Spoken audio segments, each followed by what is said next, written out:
going to play a very critical and rather decisive role when it comes to India leading from the front under the chairmanship of India, under the presidency of India, G20 presidency.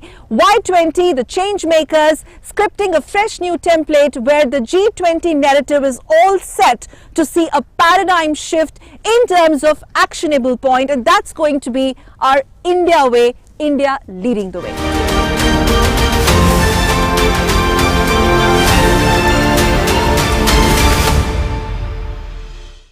So why this episode of DD Dialogue G20 series is special? Because here we have young India joining us. The big question that in the next half an hour we'll be looking at, can this young India be the agent of change or script a fresh template when it comes to Y20 under the India's presidency of G20? And I'm going to quickly introduce my very special panel on the show. In fact, this is my panel on my left and on my right, and here we have with us Falit Sajaria. He's India's ambassador of Y20 under India's G20 presidency. Thank you very much, Falit, for joining us on the show, and also welcoming Professor Sriram Cholya, here, Dean Jindal International School of Law. Thank you very much, Professor Cholya, for joining us also. And thank you all for being here. So Falit, just to quickly start and understand the whole Y20 apparatus floated by the government of India, because there also has been the specific emphasis on integrating young India with the G20 narrative. And since we are the chair, what are the out-of-box ideas that we have floated? How is the government planning to go about it? How can they be part of what you are doing? Definitely, ma'am. So what happens is, when all of us think about G20, the first image that comes to our mind is prime ministers and presidents meeting at some fancy hotel and shaking hands or hugging each other. But fortunately for us, G20 is not just about prime ministers and presidents, but rather about a culmination of societies of all these countries. And a very important part of this are the engagement groups, which include various elements of the civil society, whether it be businesses, women, youth, space, sciences and everything. And in this, one of the most premier engagement group is Youth 20, which we are representing. And what Youth 20 would be doing is working on two priorities. One, working on short-term capacity building within the country, and two, creating a longer lasting impact that goes beyond just our presidency. So that's what we term as Y20, the India way. The three key goals that we are working on is: one, taking forward India's legacy as the mother of democracy in making our Y20 as inclusive as possible. And in fact, the Prime Minister also talks about Jan Bhagidari or People's G20. So the maximum thrust would be on involving all the youth in the country, whether it's been the rural areas, urban areas, and getting their stances on board. Second, investing in domestic capacity building, getting more youth voices, youth organizations, getting opportunities for our youth in terms of internships, collaborations. And finally, we'd be talking about creating a vision change. So a national resurgence through an international platform, so that our youth starts to think global and reaches out to international platforms.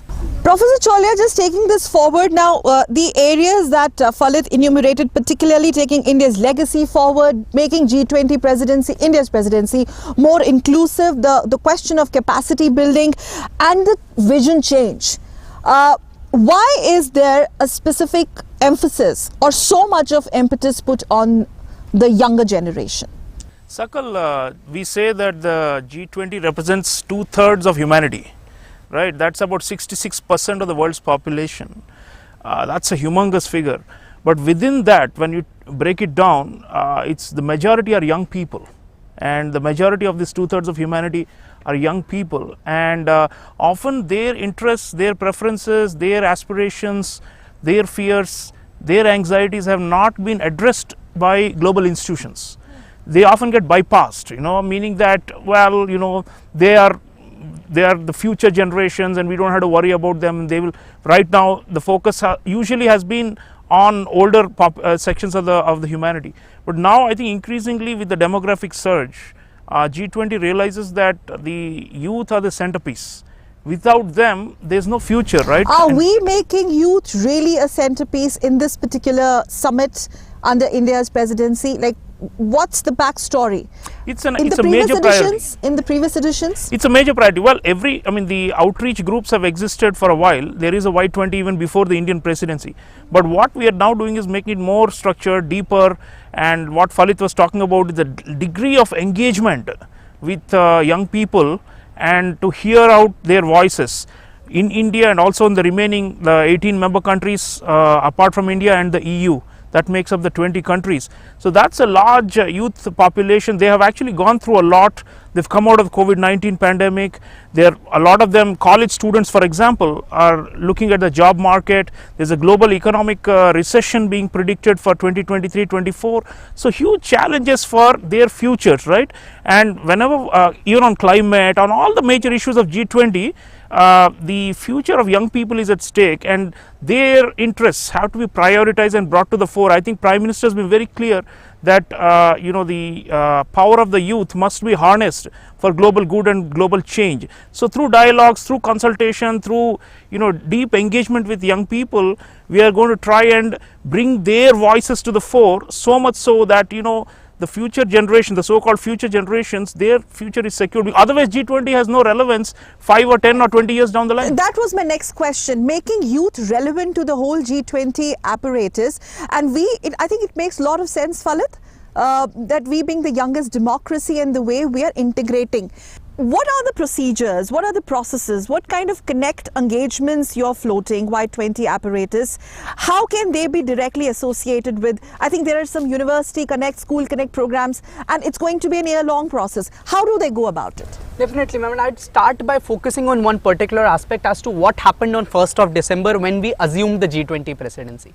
It started with a lecture on G20 University Connect, in which students from 75 plus universities were connected, in which the External Affairs Minister, the G20 Sherpa and the G20 Chief Coordinator assembled, and that was a day-long event.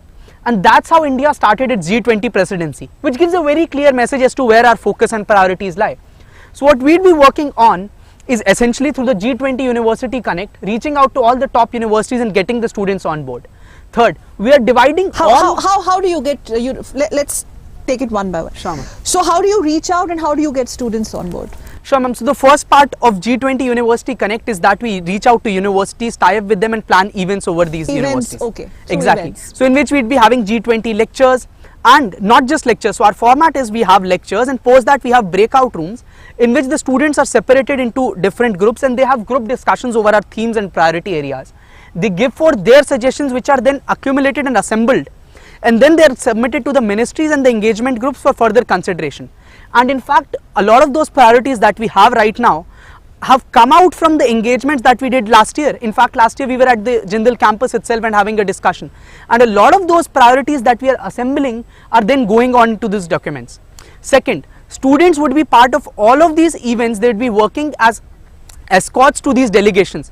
So they would be the one in contact with all the delegations for all the engagement groups and working group, coordinating how they're coming, whatever is going on, documenting the entire process and culminating in all of these processes. And third, all the engagement groups would be having interns who would be working in creating documents, creating resources, making all of this public facing through writing articles, getting all of this in the domain. And finally, in all of these aspects, these different engagement groups would also be tying up with universities as knowledge partners.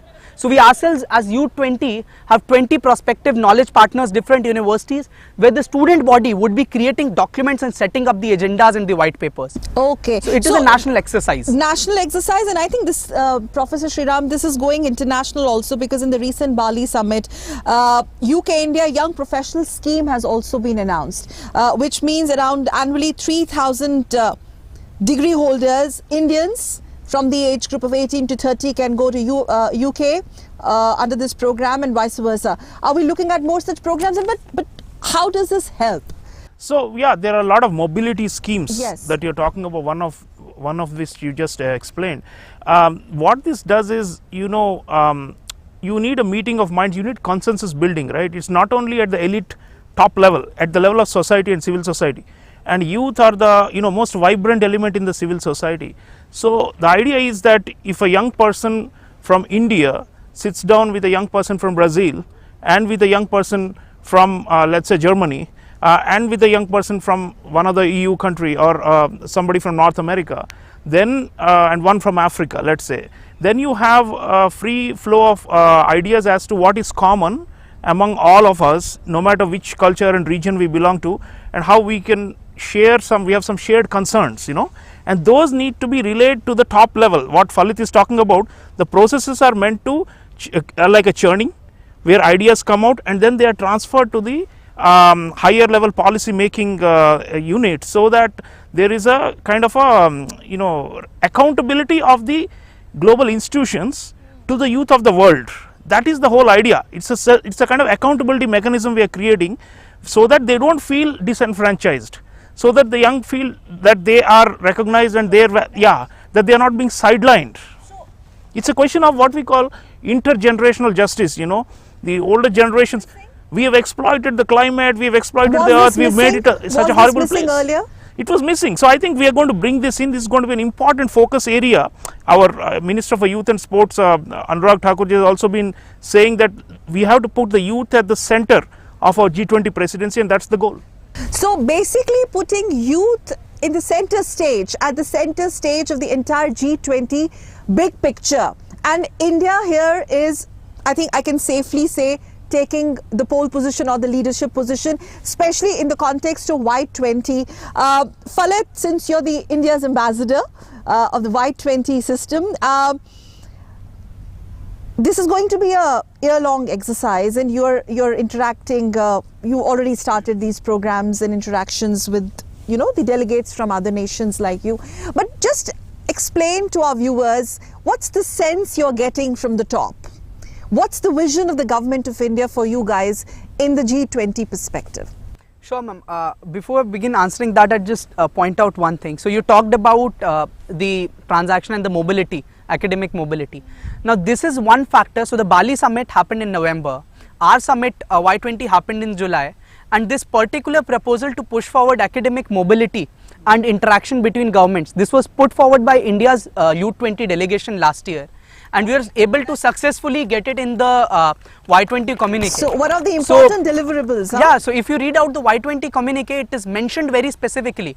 And not just that, we also talk about that the visa facilitation should happen very quickly, because a lot of times these schemes, people get stuck because visa processes are slow. So we have given a very actionable roadmap that we gave in July, and all these aspects that are coming out is out of the pressure that we are building and demands that we are putting forth. So youth putting forth, Professor Cholia, actionable points, and Y20 can be a big pressure group. Can I say that? Yeah, I think it's definitely, like I said, a constituency, an important one, and one that is, knocking on the doors of the global institutions, because global institutions, multilateral institutions, are in crisis, because average people on the ground who are powerless and who are weak and who are yet to become influential find that their voices have not been heard and their interests are often being disregarded. So I think the youth have to come in, and that's what we are trying to do through the process. It's a kind of a bridging the gap between, like I said, the society, civil society, and the global order. Okay, now let's quickly have some points coming from my young friends here. Yes, can you please pass on the mic? What is the impact of academic mobility on the newly found emphasis on interdependence in international relations, and how can academic mobility, especially across nations, affect interdependence on a global scale? So essentially, when we look at countries and our relations with them, I mean, there are countries with whom we have friendly relations, countries with whom we don't have such friendly relations, and then there are neutral countries.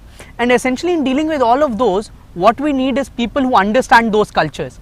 So what we have been significantly lacking in India is that students who are, for international relations or so, prior to that we didn't even have bachelors in those. Now institutions like Jindal are coming up in that domain. But what we also specifically need is these students to be engraved in those cultures that they are studying. So the intermobility under the Y20 or the Youth 20 banner is also going to, acclimatize both sides with the systems that we follow in various ministries, verticals of Government of India, and most importantly, that shared vision that we've been talking about. I think we have one more question. Can you please pass the mic and he can ask the question? So do you think countries like India, Australia, those are developing countries, are they suffering due to these decisions, or the unity of G20 is declining?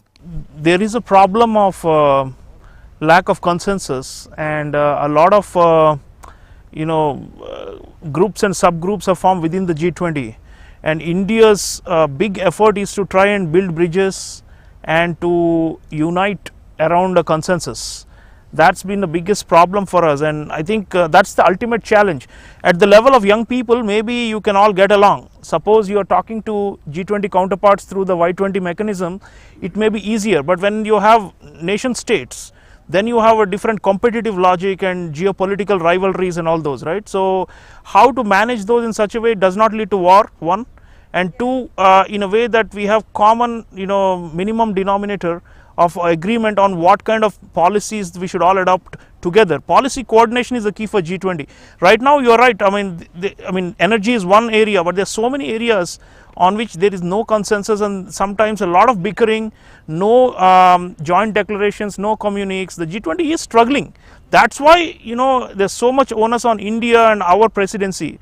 And I can tell you that at the level of young people through Y20, you should try and come up with shared visions that at least remind the elites that it's time to keep aside the bilateral narrow conflicts and rivalries and think big, think about the planet as a whole, because all our joint futures are at stake. So it is to create that sense of a collective existence and coexistence. That's what we need more.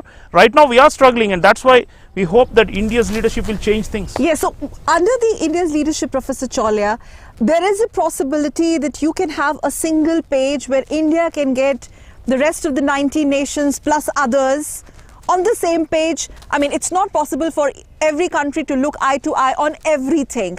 But my question here is, before I take one more question from the students here, that long-lasting impact, world is looking at India. Are we looking at a very different sort of paradigm shift, that this G20 under India's presidency is not going to be seen as a posh affair, but as a people-centric affair? Absolutely. And that's why we are integrating youngsters into this entire process, which many would say that it's more diplomatics between the heads of the state, and what have students got to do with it? Yeah, so that's what we call multi-stakeholder multilateralism, to bring in more stakeholders from society, especially young people, from academia, from education sector. And you see, India is uniquely positioned because we have kept our lines open. We are not into these Cold War type, breaking up of the world into different blocks, and we, based on our national interests, have channels with all sides. Let's say on the Russia-Ukraine war, that's just one example which is dividing the world right now. So I think our young people also, because we come from a democracy, vibrant mother of democracy, as Honorable Prime Minister calls it, we have got that in our genes, right? Our ability to have what we call samvad, dialogue, and this is much more than just a formality. It's something that is deeper, out of which you get something. वो सागर मंथन कहते हैं ना, उसके अंदर से निकलता है something. The outcome of it is something that can give us direction for the future. And here is our future. Yes, go ahead with your question. Technically now, I want to know on the level of G20, how much of the work has been done when it comes to like women-based research and also promoting women, because democracy technically means bringing about equity as well. Yes. And I stress on equity more equity. than equality. Yes. So women leading the way, I think this is also one of our cornerstones, Falit. Yeah, definitely, ma'am. So essentially, no, but are we doing really something about it? Definitely, It's just it's on paper. No, ma'am. So things are actually moving on ground. That is the point that I want to raise. So just like U20, there is another engagement group called Women 20, which is very, very pointedly and specifically working on this domain. Okay, so we have Women 20 W20. also. Yes. There's Women 20, and now what is also interesting is similarly we have Startup 20, and what we are doing right now is working on inter-engagement group events and planning, so that what we deliver is on those lines that it also affects those particular segments. So Women 20, in fact, while you are coming, today only we'll be having a meeting with the Women 20 team, and we are also having a meeting with the Startup 20 team, so that how can we build forth plans that are basically serving the segment which is youth, women, and for entrepreneurs, or similarly for youth, women and sciences. So these all different domains are interacting with each other to bring out something that would transcend just our presidencies. We are trying to create capacities. So you have overlapping agendas. Exactly, So ma'am. basically G20 doesn't really confine to G20 per se. It has Youth 20, and Youth 20, if I'm not wrong, it further branches into various verticals where you have startups, women-led development, education, science, etc. being discussed threadbare. And there's going to be an exchange of thoughts with the other G20 nations under those templates, right? Okay, one more question. India's G20 presidency was highly successful. What would this imply? How will success for India's presidency be measured, and what would be the matrix and indicators? Professor Cholia. You know, every host country thinks that it has done a great, G20, and they always say that it's a landmark. But I think Prime Minister is very serious about wanting to touch the, chords as far as the core issues are concerned. So that's why we are now, our priorities have been designed in such a way that they address the interests of the greatest good of the greatest number of people. Under India's chair, we are attaching tremendous amount of significance to younger generation, and we are making them one of the most critical and pivotal stakeholders in the entire G20, ecosystem or a G20 big picture. Professor Cholia, very quickly. Yeah, I mean, what I'm trying to ask is that this is something unprecedented that any other country might not have really done it in the past, where their role was just confined to those conferences and summits and yearly affairs, and then everything is forgotten. See, it helps, like I said, because India is a democratic country. I mean, imagine if China was hosting G20. I mean, they would not have this kind of depth of free expression and exchange of ideas and criticism and debate, right? So it is our thing, and I don't think there's any bigger democracy than India in the G20, right? So we have that, inbuilt, that it's, as I said, it's in our DNA. And therefore, I think the onus is on us to set the standard so that all future G20 presidencies will then take over from us and say, wow, the Indians did such an extraordinary job that we've got to really live up to that standard. So Falit and rest of you already have a role cut out for you for the next year. And it doesn't stop there. I think the work, it's going to be work under progress. I'm going to have one last question. How do you define the position of New Delhi as a new center of opportunities in the Indo-Pacific, specifically in the terms of maritime security and free trade routes? The G20 is universal. First of all, it's not based on one specific sub-region. It doesn't address only the Indo-Pacific. But I would say that what we are trying to achieve is some kind of a pause to the growing tensions that you are seeing around the world, these so-called Cold Wars, which are leading to a lot of militarization, insecurity, and even wars, as we are seeing. So I think that is something Prime Minister Modi's phrase that this is not the era of war has been enshrined in the Bali communique of the last Indonesian G20 presidency. So everybody agrees that this should not be the era of war. But what we can do to actually concretely stop these wars is going to be very central, as I said. So, and some of these include high tensions in the Indo-Pacific, like the potential invasion of Taiwan. I mean, that's something that could lead to World War III potentially. So I think we need to, the G20 has to take on the responsibility, because the UN system is kind of become fossilized. The UN Security Council has not been reformed. We, for example, don't even have a permanent seat in the UN yet, even though we are the most deserving candidate. So we are placing more hopes now in the G20, where we have full membership, where we have now leadership, where we have a higher stature. And this is the platform through which I think global peace and security also has to be addressed, and it affects all of you, because like I said, it's not only economics. Peace and security is also fundamental for your futures, because the two are intertwined, right? So your futures, your personal safety, your physical security, and also the job opportunities that all of you are looking out for after finishing college, a lot of it depends on the success of the G20 mechanism. And so that's why it's not so much about what do you all want from the G20, it's about what can you all give to the G20, because if the G20 succeeds, we all live well and So if and better. G20 succeed, we all which it will, I'm sure, the way we are going about it. But Y20 or Youth 20, an integral cornerstone of G20 under India's presidency as the agent of change, the change makers. Is Y20, U20 going to be a big factor, rather one of the decisive factors when it comes to the change makers, youngsters taking the lead? I'm going to quickly come to you both. Again, 30 seconds, final remarks.